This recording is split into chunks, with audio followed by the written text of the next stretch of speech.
அனைவருக்கும் வணக்கம்.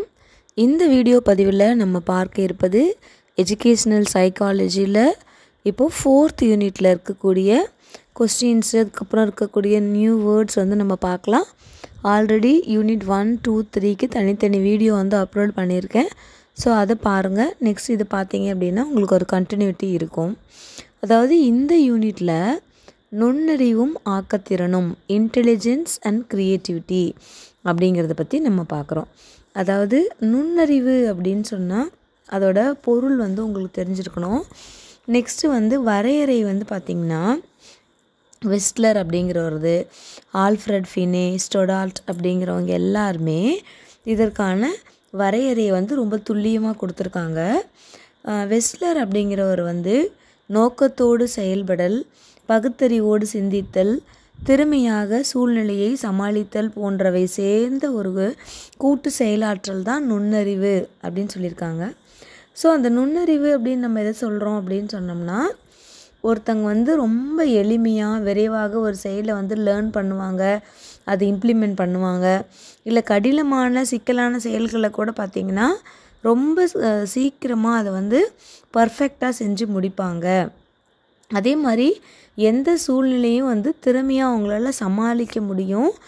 எந்த ஒரு விஷயத்தையும் கரெக்டாக பிரித்தறிஞ்சு அதோட சூழ்நிலையை புரிந்து கொள்ள அவங்களால முடியும். அதே மாதிரி அவங்க பார்க்குற பொருள்கள்கிட்ட இருக்கக்கூடிய அந்த தொடர்பு, கருத்து வேறுபாடு, இது எல்லாமே அவங்க சீக்கிரமாக தெரிஞ்சுப்பாங்க. அதுக்கப்புறம் நுண்ணறிவினுடைய வகைகள் அப்படின்னா அது ஒரு 5 மார்க் கொஸ்டின்னு. சமூக நுண்ணறிவு, அதாவது சோசியல் இன்டெலிஜென்ஸ். பொறி சார்ந்த நுண்ணறிவு அப்படிங்கிறது மெக்கானிக்கல் இன்டெலிஜென்ஸ்.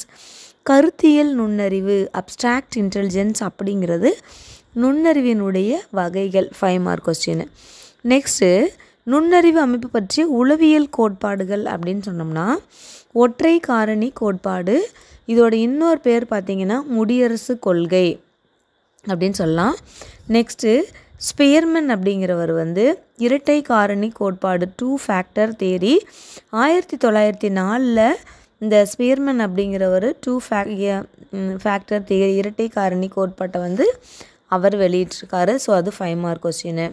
தாண்டைக்கினுடைய பல்காரணி கொள்கை அப்படின்னு சொல்கிறது தாண்டைக்கோட, அதாவது மல்டி ஃபேக்டர் தியரி அப்படிங்கிறதும். நீங்கள் ஒரு 10 மார்க்கில் ஏதேனும் 3 நுண்ணறிவு கோட்பாடுகளை எழுதுக அப்படின்னா ஒற்றை காரணி கோட்பாடு, ஸ்பியர்மனின் இரட்டை காரணி கோட்பாடு, நெக்ஸ்ட்டு பார்த்திங்கன்னா தாண்டைக்கின் பல்காரணி கோட்பாடு நீங்கள் எழுதலாம். தர்ஸ்டனின் குழு காரணி கோட்பாடு அப்படிங்கிறது ஒரு 5 மார்க் கொஸ்டின்னு. இது காரணி பகுப்பு கோட்பாடு, ஃபேக்டர் அனாலிட்டிக் தியரி அல்லது அடிப்படை உளத்திறன்கள் கோட்பாடு, பிரைமரி மென்டல் எபிலிட்டிஸ் தியரி அப்படின்னு சொல்கிறோம். இதில் இட ஆற்றல், புலன்காட்சி திறன், எண்ணாற்றல், சொல்லாற்றல், நினைவாற்றல், ஆராய்ந்தறியும் திறன், சொல் வேகத்திறன் அப்படிங்கிறத பற்றி எக்ஸ்பிளைன் பண்ணியிருப்பாங்க. Spatial perception, perceptual speed, numerical ability, verbal ability, rote memory, reasoning ability, word fluency அப்படிங்கிறதெல்லாம். நெக்ஸ்ட்டு ஒரு இம்பார்ட்டண்ட்டான 10 மார்க் கொஸ்டின் பார்த்திங்கன்னா கில்ஃபோர்டின் நுண்ணறிவு கட்டமைப்பு அப்படின்னு சொல்கிறாங்க. இது 10 மார்க் கொஸ்டின்னு. அதில் நுண்ணறிவு கூறுகள் அப்படிங்கிறது என்ன, பொருள், செயல், விளைவுகள் அப்படிங்கிறத பற்றி நீங்கள் எழுதணும். நெக்ஸ்ட்டு அந்த டயக்ராம் நீங்கள் வரைஞ்சி எக்ஸ்பிளைன் பண்ணணும். நெக்ஸ்ட்டு கார்ட்னரினுடைய பல்வகை நுண்ணறிவு கோட்பாடு அப்படின்னு சொல்கிறோம்.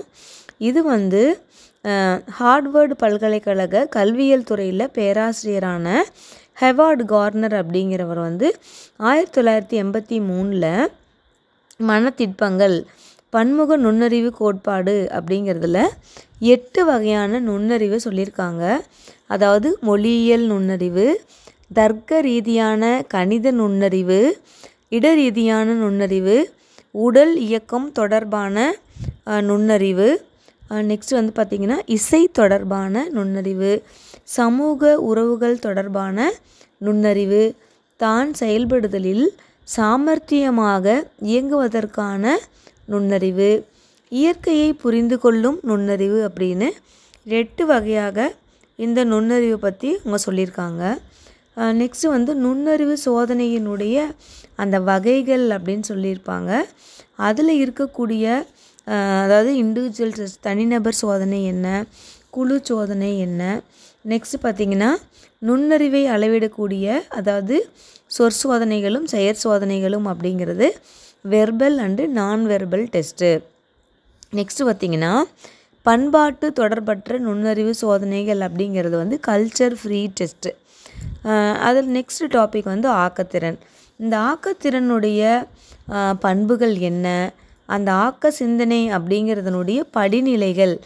ஆக்க சிந்தனையினுடைய படிநிலைகள் அப்படிங்கன்னா ஆயத்தம், உள்வளர்ச்சி, உள்ளொளி தோன்றுதல், சரிபார்த்தல் அப்படிங்கிறது இது ஒரு 5 மார்க் கொஸ்டின். நெக்ஸ்ட்டு ஆக்கத்திறன் மிக்க குழந்தைகளை எவ்வாறு கண்டறிவாய் அப்படிங்கிறதும் 5 மார்க்கு. மாணவர்களிடையே ஆக்கத்திறனை வளர்த்திடும் வழிமுறைகள் என்ன அப்படின்னு 5 மார்க்கில் உங்களுக்கு வரும். அதில் எப்படி வளர்க்குறது அப்படின்னா உரமூட்டுதல், தூண்டுதல், உளவியல் பாதுகாப்பும் சுதந்திர உணர்வும் அவங்களுக்கு ஏற்படுத்துறது, அவங்களுக்கு வாழ்க்கையில் வந்து வழிகாட்டுறது, உற்சாகப்படுத்துதல், இது எல்லாமே ஆக்கத்திறனை வந்து வளர்க்கக்கூடிய ஒரு வழிமுறைகள். இந்த திறன் அப்படிங்கிறத அதோட பண்புகள் அப்படின்னு பார்த்தோம்னா ஒவ்வொருவரிடம் வந்து அந்த ஆக்கத்திறன் அப்படிங்கிறது வெவ்வேறு அளவில் இருக்குது. அந்த ஆக்கத்திறன் வந்து பொதுவாக இயற்கையில் குழந்தைங்கிட்ட இருந்தாலும் அதற்கு உகந்த கற்றல் சூழ்நிலைகள் இருந்தால் தான் அது வந்து ஒரு சிறந்த படைப்பாக வந்து உருவாக முடியும். அந்த ஆக்கத்திறனுடைய முக்கிய பண்புகள் அப்படின்னு பார்த்திங்கன்னா பிரச்சனையை பற்றிய நுண்ணறிவு, அப்புறமா ரொம்ப ஸ்பீடாக ஒரு விஷயத்தை பற்றி சிந்திக்கிறது, அப்படி சிந்திக்கும் போது அந்த சிந்தனையில் ஒரு நெகிழ்ச்சி, அதே மாதிரி அந்த சிந்தனையில் ஒரு ஒரிஜினாலிட்டி இருக்கணும், அகக்காட்சி தாவல், அதுக்கப்புறம் ஒரு விடாமுயற்சி, புதிய தொடர்புகளை வந்து கண்டுபிடிக்கிறது, இது எல்லாமே வந்து பார்த்திங்கன்னா சிந்தனை அப்படின்னு சொல்கிறோம்.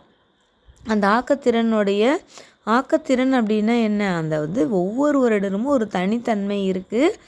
அவங்க வந்து அவங்க வாழ்க்கையில் எதிர்படக்கூடிய பொருள்கள், மனிதர்கள், நிகழ்வுகள், சூழ்நிலைகள், இதற்கிடையே ஏற்படக்கூடிய அந்த இடைவினைகளை புதுமையான பொருட்களாகவோ அல்லது தொடர்புகளாகவோ வந்து அவங்க சிந்திக்கிறாங்க அப்படிங்கிறது தான்.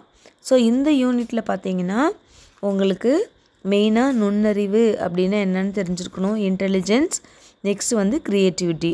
இதில் கார்ட்னரினுடைய 8 வகையான நுண்ணறிவு, அதுக்கப்புறம் கில்ஃபோர்டினுடைய நுண்ணறிவு கட்டமைப்பு அப்படிங்கிறது உங்களுக்கு 10 மார்க் கொஸ்டின் தான்.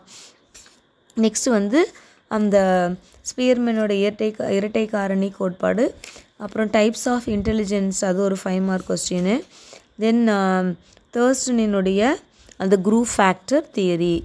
ஸோ இந்த வீடியோவை நீங்கள் உங்களுக்கு வந்து அந்த என்னென்ன கொஸ்டின்ஸ் இருக்குது அப்படின்னு உங்கள் மனசில் பதிகிற வரைக்கும் நீங்கள் கேட்டிங்க அப்படின்னு சொன்னோம்னா அந்த 4th யூனிட்டை பற்றின ஒரு கிளியர் ஐடியா உங்களுக்கு இருக்கும். நெக்ஸ்ட்டு நீங்கள் படிக்கும் பொழுது ரொம்ப ஈஸியாக இருக்கும். ஸோ ரொம்ப பொருள் புரிஞ்சிக்கிட்டு உளவியல் வந்து நீங்கள் படிச்சிங்கன்னா ரொம்பவே ஈஸியாக இருக்கும். அதிக மதிப்பெண்கள் வாங்கலாம். ஒரே நாளில் படிக்க முடியாது. கொஞ்சம் கொஞ்சமாக நீங்கள் உங்களோட ஓன் நோட்ஸ் வந்து ப்ரிப்பேர் பண்ணி வச்சுருந்து அதை வச்சுட்டு நீங்கள் டெஸ்ட்டுக்கு படிச்சிங்க அப்படின்னா நிறைய மார்க் வாங்குறதுக்கு உங்களுக்கு யூஸ்ஃபுல்லாக இருக்கும். அதே மாதிரி உங்களுடைய ஆர்வம், எண்ணம், இதெல்லாம் வந்து அதிகமாக மார்க் வாங்கணும் அப்படின்னு நினைங்க. அப்போ தான் அதை விட கொஞ்சம் கம்மியாக உங்களால் வாங்க முடியும். So wish you all the best. Thanks for வாட்சிங்.